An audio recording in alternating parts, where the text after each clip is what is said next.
Bismillahirrahmanirrahim. Kita mulakan kuliah maghrib pada malam ini dengan bacaan Ummul Kitab Suratul Fatihah. A'udzubillahi minasyaitonir rajim. Bismillahirrahmanirrahim. Iyyaka na'budu wa iyyaka nasta'in. Ihdinas siratal mustaqim.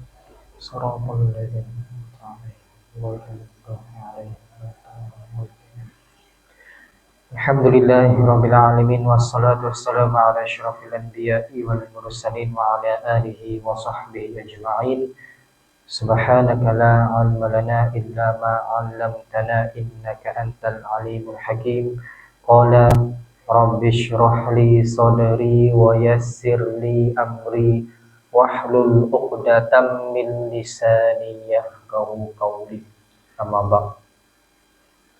Ilahi anta maqsudi wa ridhaka maqlubi atini mahabbaka wa ma'rifataka. Assalamualaikum warahmatullahi ta'ala wabarakatuh. Alhamdulillah, syukur kita kehadirat Allah Subhanahu wa ta'ala di atas kasih sayangnya kepada kita semua yang berada di surau ini. Allah masih beri ruang dan peluang kepada kita semua untuk meneruskan kehidupan. Tidak lain tidak bukan tujuan utama kita diciptakan, yaitu beribadah kepada Allah Subhanahu wa ta'ala. Sungguh rugi manusia yang mati dalam keadaan yang tidak beramal ibadah.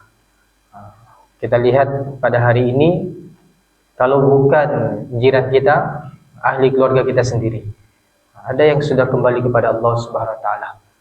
Kalau kita lihat mereka meninggal dalam keadaan tidak beramal ibadah, rugi, sangat rugi. Penyesalan yang sangat besar penyesalannya bila mana kita dikubur nanti, tiada amal ibadah yang kita bawa.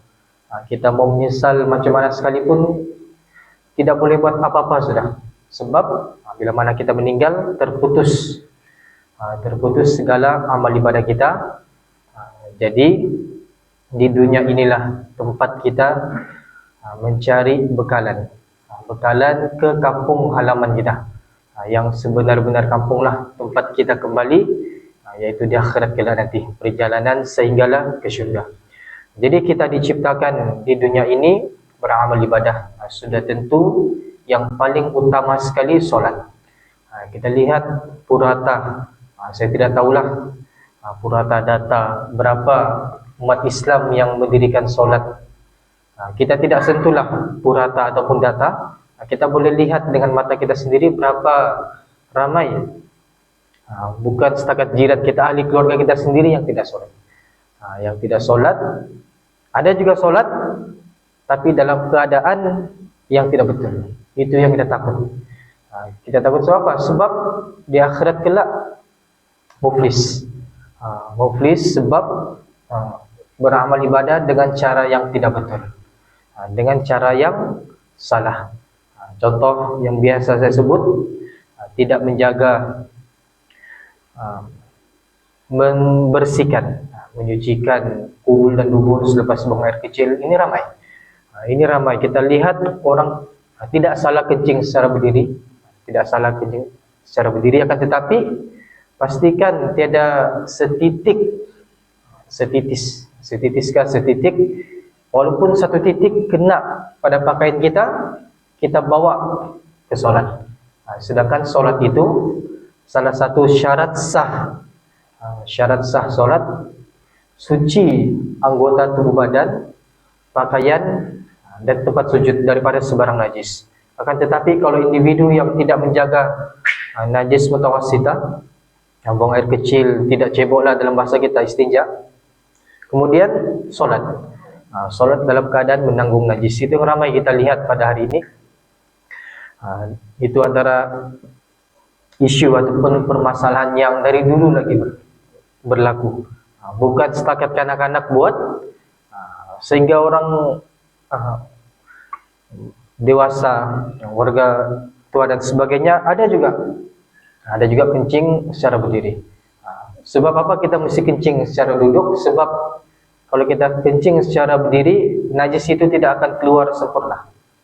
Contoh kemaluan kita, zakar kita, kalau kita kencing secara berdiri, dia akan keluar sepenuhnya. Dia ada cara duduklah untuk buang air kecil. Jadi itu sebab pentingnya untuk kita pergi ke majlis ilmu, tidak lain tidak bukan kita berkongsi, kita menyampaikan maklumat ilmu berkaitan ilmu khususnya fardu ain. Kalau kita lihat rukun Islam ada 5. Yang kedua 3, 4, 5. Yang kedua solat 5 waktu sehari semalam.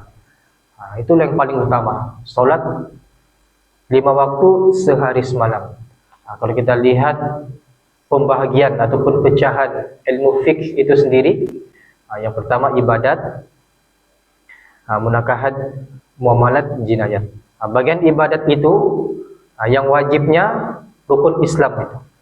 Kalau kita lihat mana-mana kitab fiqh yang asas, contohnya Safinah An-Najah, dan mana-mana lagi lah kitab asas berkaitan asas fardu ain, yang ibadah itu menyentuh berkaitan solat, puasa, zakat, haji. Sebab ini yang wajib.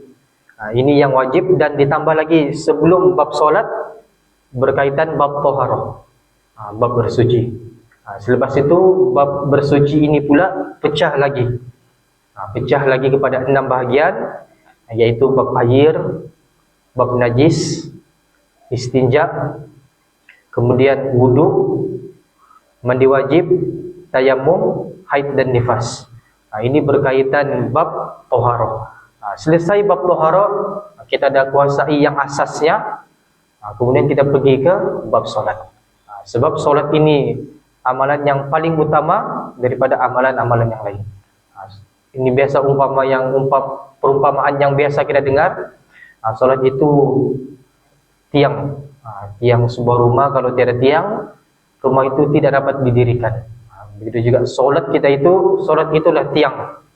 Kalau kita tidak dirikan solat kita, maka amalan yang lain tidak dapat kita dirikan. Jadi solat itu penting, tapi sebelum kita mendirikan solat, bukan menguasai dulu ilmu bab tohar baru solat. Dalam masa yang sama, kita kuasai juga berkaitan bab toharoh. Bab toharoh itu istinja, bab cebok lah dalam bahasa kita. Cara cebok menggunakan batu, menggunakan air, menggunakan batu dan air.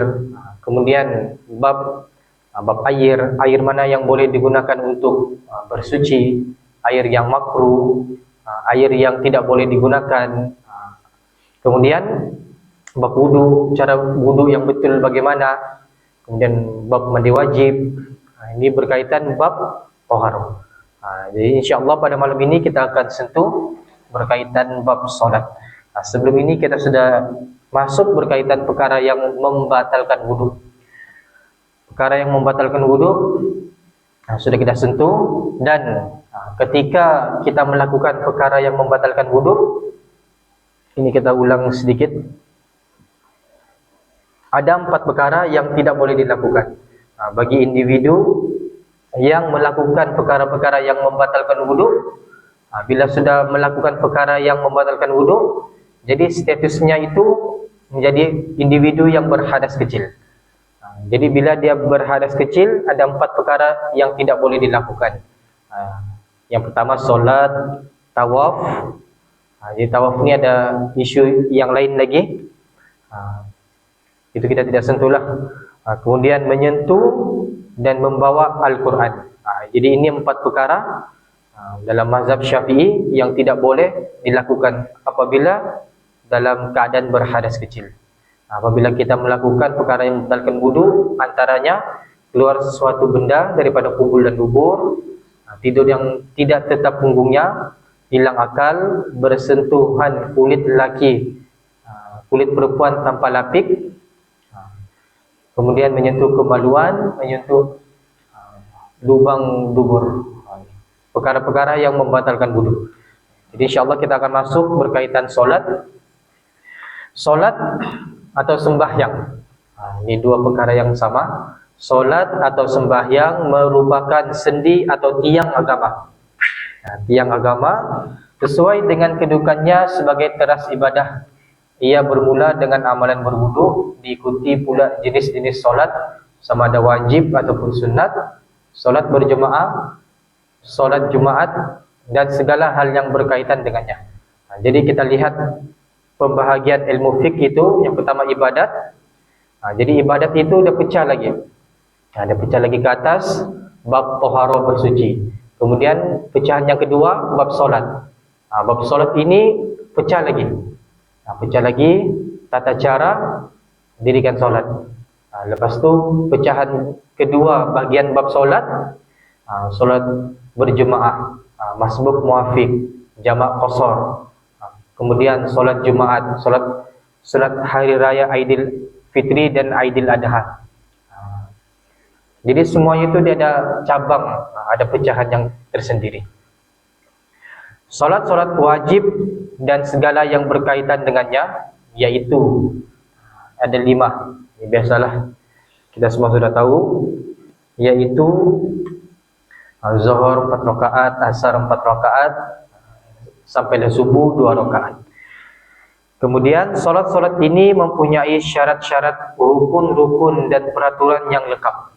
Jadi sebelum kita mendirikan solat, ada perkara-perkara yang perlu kita patuhi supaya solat kita itu berkualiti.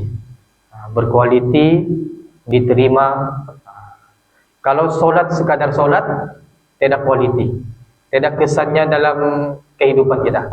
Sedangkan Allah sebut di dalam surah Al-Ankabut ayat ke-45, solat itu mencegah seseorang daripada perbuatan keji dan mungkar. Jadi kalau ada di antara kita yang kerap melakukan dosa, insyaAllah bila mana kita dirikan solat dalam keadaan yang betul, maka perbuatan yang keji yang kita lakukan itu akan terberhenti sebab kita dirikan solat. Ini Allah sendiri sebut di dalam Al-Quran, solat itu cegah seseorang daripada melakukan perbuatan keji dan mungkar. Tapi ada juga individu yang solat tapi masih lagi berdosa. Contoh minum arak. Solat pagi, petang, malam, tengah malam minum arak. Besok begitu je berulang-berulang. Sebab solatnya itu tidak kesan ke atas dirinya.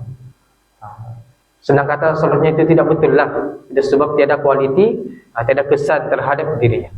Jadi sebelum kita mendirikan solat, dalam waktu yang sama kita kena pastikan solat kita itu betul, barulah berfungsi ataupun ada kesannya terhadap diri kita. Yang pertama berkaitan syarat wajib solat. Syarat wajib solat ini ada 3. Ada 3 perkara ini pada diri kita, barulah wajib kita solat. 3 perkara ini. Kurang salah satu, maka tidak wajib kita solat. Ada 3 perkara. Yang pertama Islam. Yang pertama Islam. Islam, maka orang yang bukan beragama Islam tidak wajib solat. Jadi syarat wajib yang pertama Islam. Yang kedua berakal. Ketiga-tiga ini mesti ada. Yang kedua berakal, mumayyiz. Sedang kata mumayyiz ni lingkungan usia 5-6 tahun. 5-6 tahun, kanak-kanak yang boleh membezakan perkara yang baik atau yang betul, boleh makan dengan sendiri, boleh cebok dengan sendiri, boleh makan ataupun tahu cara makan, yaitu menggunakan tangan kanan. Kemudian kita, maksudnya dia boleh membezakan perkara yang betul ataupun tidak betul. Itu mumaiz, berakal. Kemudian yang ketiga, balik. Balik yaitu seawal-awal usia 9 tahun mimpi, bagi lelaki dan perempuan. Bagi lelaki dan perempuan, kalau ada anak perempuan kita sudah bermimpi basah, tapi kita pastikan usianya itu 9 tahun Qamariyah. 9 tahun Qamariyah. Okey, kemudian kalau pada usianya 9, 10, 11, 12, 13, 14 masih lagi tidak mimpi basah, masih lagi tidak keluar darah haid bagi kanak-kanak perempuan. Jadi dalam mazhab Syafi'i, usianya 15 tahun Qamariyah, walaupun tidak keluar darah haid, tidak bermimpi basah, sudah jatuh balik. Sudah jatuh balik. Lebih usia 15 tahun. Jadi kalau sudah berakal, sudah balik, maka campur kedua-duanya jadilah mukallaf. Bila sudah jadi mukallaf, hukum asas hukum yang biasa kita dengar, yang wajib, sudah harus, sudah jatuh ke atas dirinya. Jadi wajib sudah dia solat, jadi melakukan perkara yang sunat, harus, makruh dan haram. Bila sudah balik dan berakal, sudah mukallaf, jadilah seperti kita yang ada di surau ini. Jadi individu yang sudah ada ketiga-tiga perkara ini, Islam, kita sudah semua Islam, kita juga sudah berakal, dan kita juga sudah balik, maka kita sudah wajib untuk salat. Jadi kalau ada individu yang hilang salah satu, contoh dia tiba-tiba gila, maka tidak wajib salat sebab dia tidak berakal. Jadi orang gila ni dia sembarangan je, orang limpas dia pukul. Orang tidak berakal, dia melakukan perkara-perkara yang dia tidak boleh berfikir, berakal. Jadi kalau ada ketiga-tiga ini, maka wajib kita solat. Islam, berakal, balik. Islam, balik, berakallah. Seterusnya,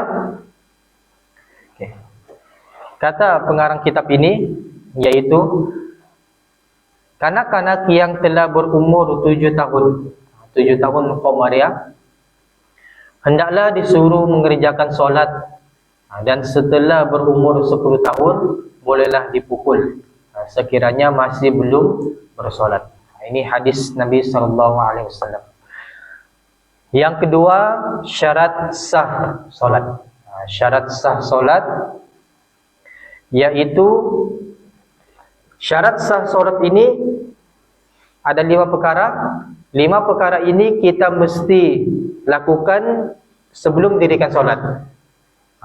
Maknanya 5 perkara ini kita perlu selesaikan dulu, barulah kita dirikan solat. Kalau kita tidak selesaikan 5 perkara ini, dirikan solat, solat tidak sah. Ada 5 syarat sah.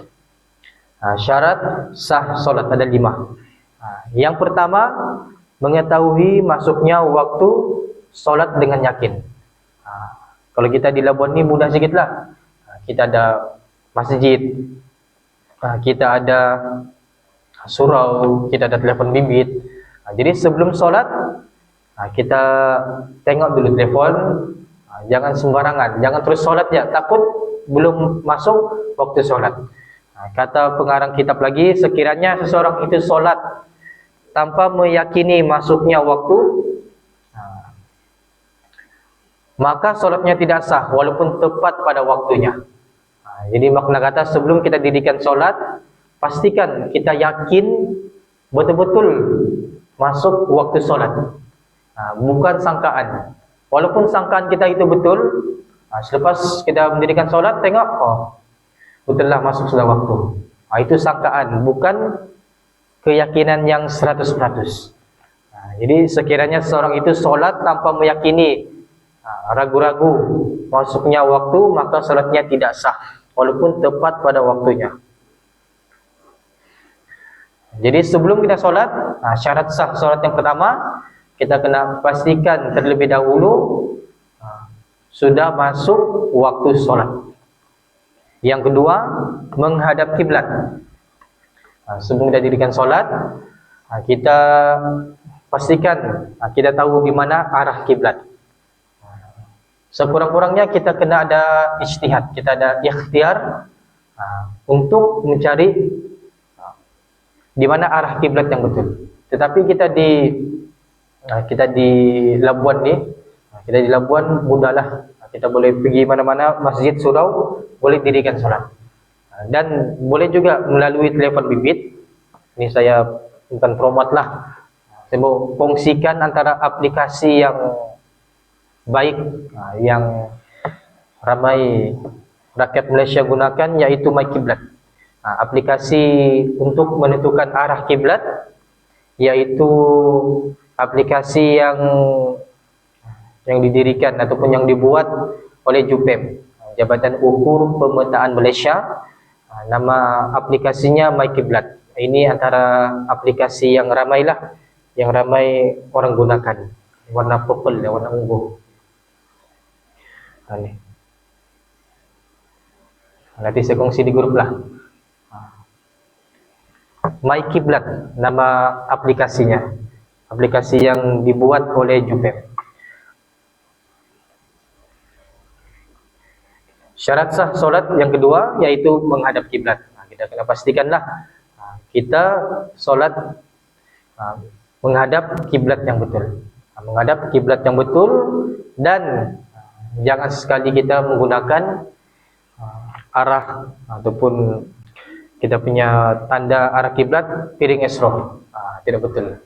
So kita sinonim sedangkan masyarakat kita mau ukur ataupun melihat mana arah kiblat, tengok piring esroh. Itu tidak betul. Tidak betul. Kita jangan amalkanlah. Kita amalkan kalau boleh. Kita sekurang-kurangnya kita menggunakan aplikasi yang didirikan, yang berautoriti daripada JUPEM itu sendiri. Yang ketiga, menutup aurat.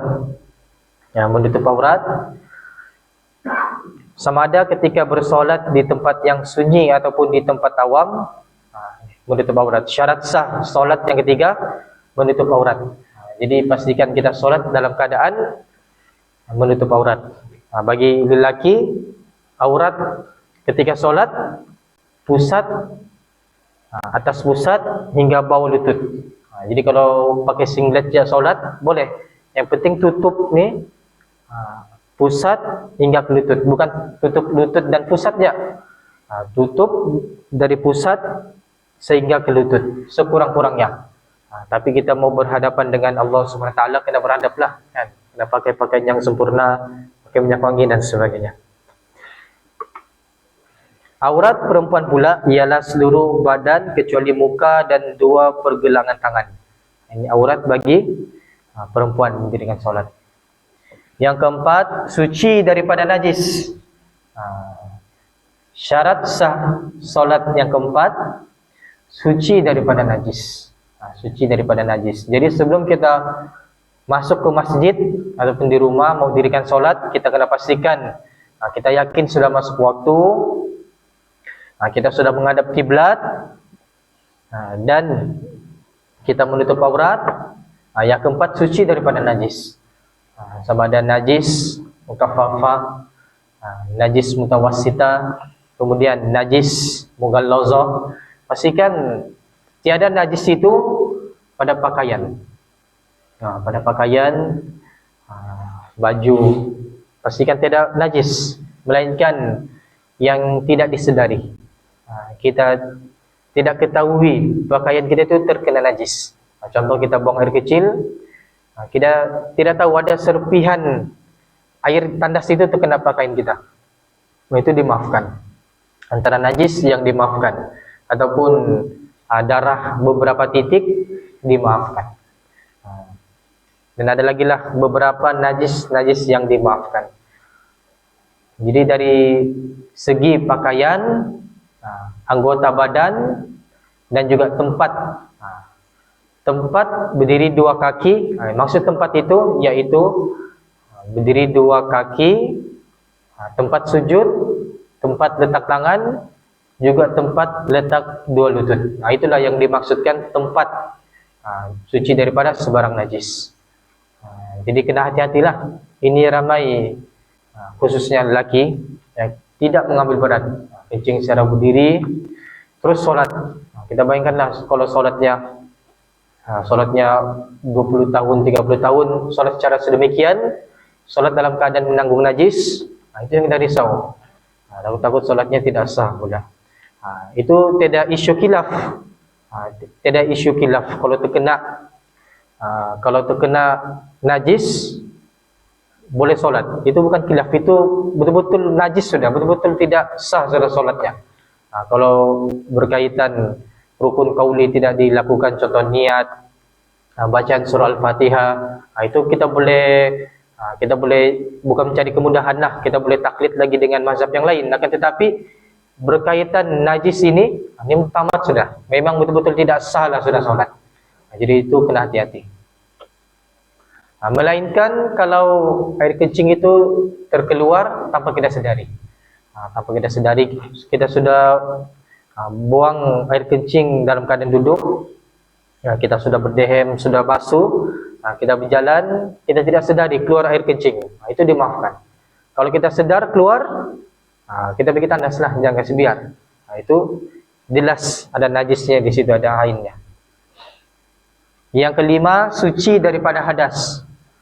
Suci daripada hadas, yaitu hadas kecil atau besar.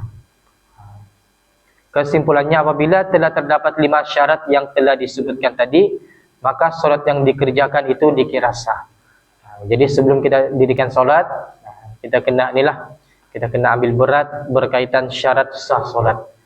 Sebab kalau kita solat kita tidak betul, kita risau amalan yang lain, puasa kita, zakat kita, haji kita, umrah kita, sedekah kita, bacaan Al-Quran kita itu senang kata tergantung, tidak diterima oleh Allah SWT, sebab solatnya itu tidak lepas. Tidak lepas. Ini solat sangat penting. Seterusnya kita masuk berkaitan rukun solat.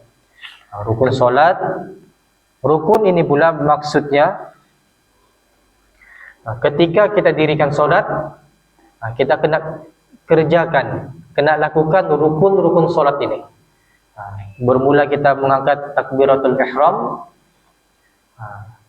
Ada 13 perkara yang perlu kita lakukan. Tertinggal salah satu, maka tidak sah.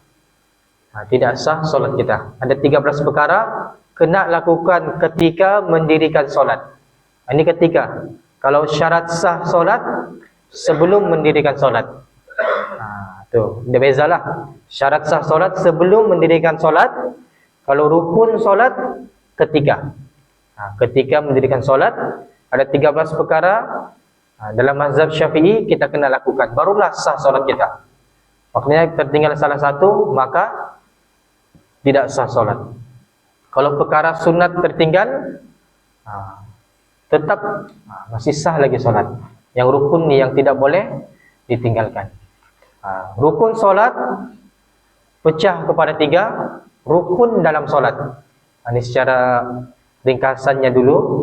Rukun dalam solat, yang pertama, 13 rukun dalam solat. 13 ini dia masuk kepada 3 pecahan. 3 pecahan. Yang pertama, rukun qalbi. Maksud rukun ni kita kena lakukan. Rukun qalbi kena lakukan menggunakan hati. Yaitu yang pertama, niat.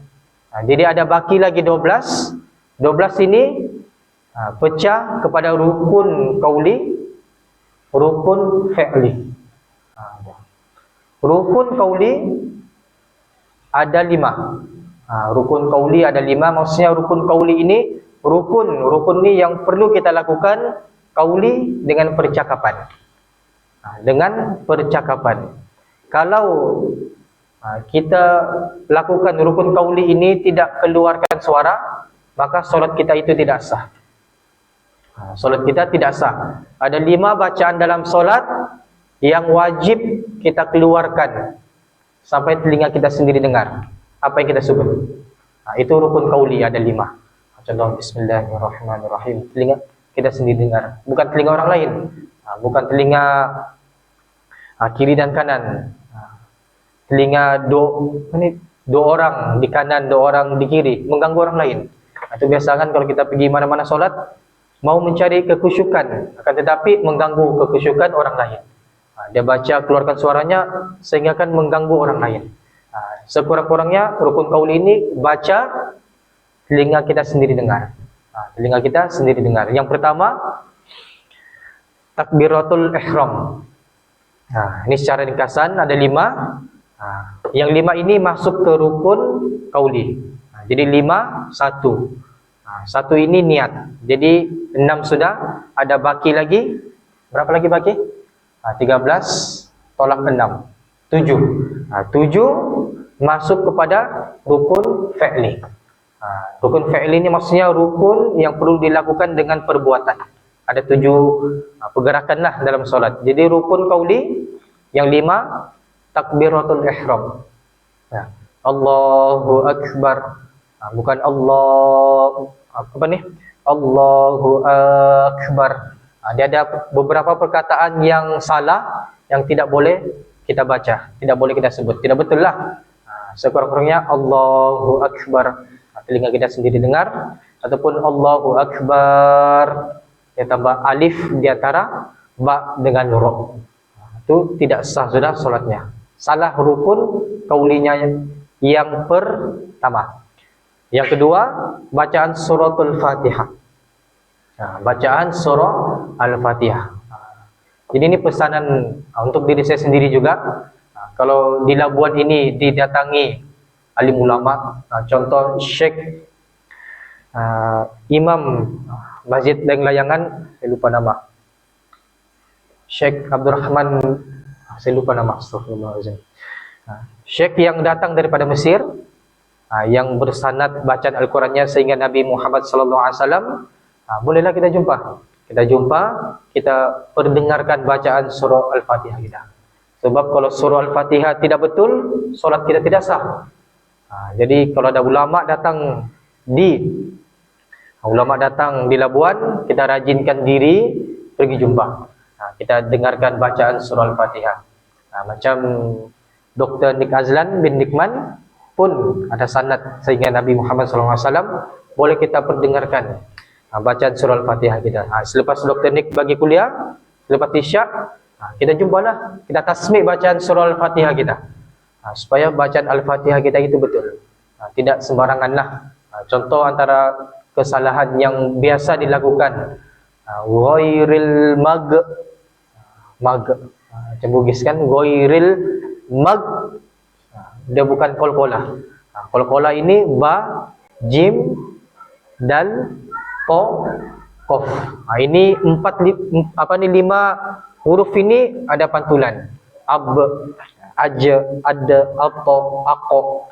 Itu pantulan. Kalau ghairil mag, itu salah sudah. Lagi-lagi jadi imam, habis. Punah dia punya makmum yang lain. Kemudian sama juga pada ayat yang kedua. Alham. Biasa kalau kita dengarkan ada imam-imam dibaca. Alham. Salah sudah. Alham. Itu pentingnya kita jumpa masyaikh. Kalau ada datang ke Labuan, kita dengarkan bacaan surah Al-Fatihah kita.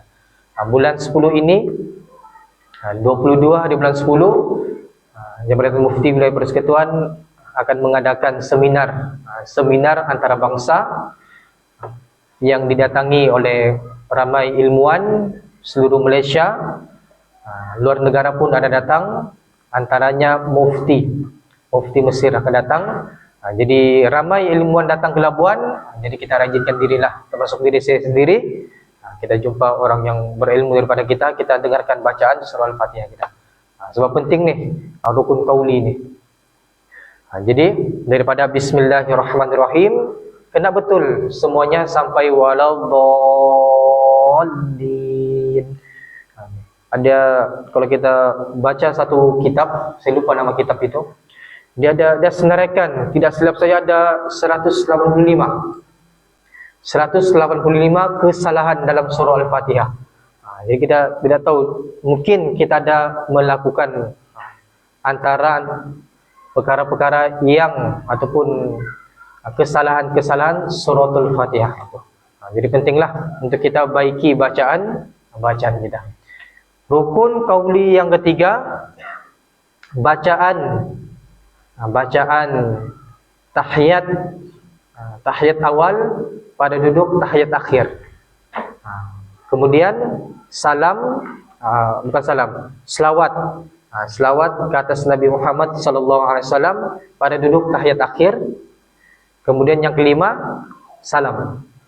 Assalamualaikum. Itu ya cukup. Contoh kita dudukkan, kita sudah baca tahiyat akhir, innaka hamidum majid, assalamualaikum, sah sudah salat. Sebab warahmatullah itu sunat. Salam yang kedua, assalamualaikum warahmatullah, ke kiri itu pun sunat dua-dua. Salam dan yang assalamualaikum warahmatullah, yang ke kiri itu pun sunat. Yang palingkan wajah ke kanan ke kiri pun sunat. Mana tahu suatu hari nanti kan kita urgent, kita ada perkara yang betul-betul kita mau buat, cukup assalamualaikum itu sendiri. Mana tahu ada urgent lah, yang perkara yang betul mau dilakukan, assalamualaikum, sah salat. Salam yang pertama.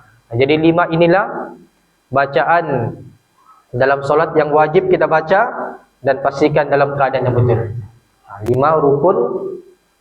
rukun qauli.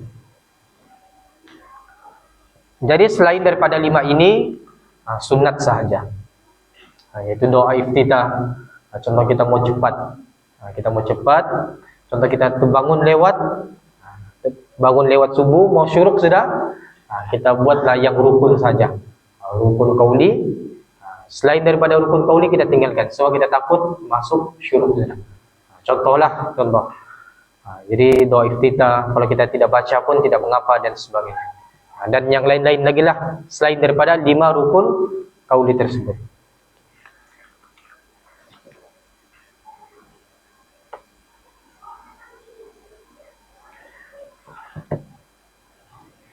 Jadi rasanya itu sahaja untuk malam ini.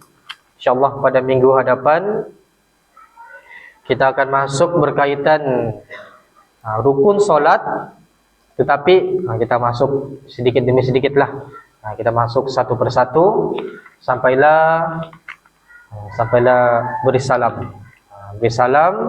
Barulah kita masuk perkara-perkara yang membatalkan solat. Rasanya itu saja untuk malam ini. Yang baiknya datang daripada Allah, yang kurang baiknya datang daripada kelemahan diri saya sendiri. Jika ada tersilap kata, harap dimaafkan. Kita tutup dengan doa. Bismillahirrahmanirrahim. Allahumma inna nas'aluka ridhaka wal jannah wa na'udzubika min sakhatika wan nar.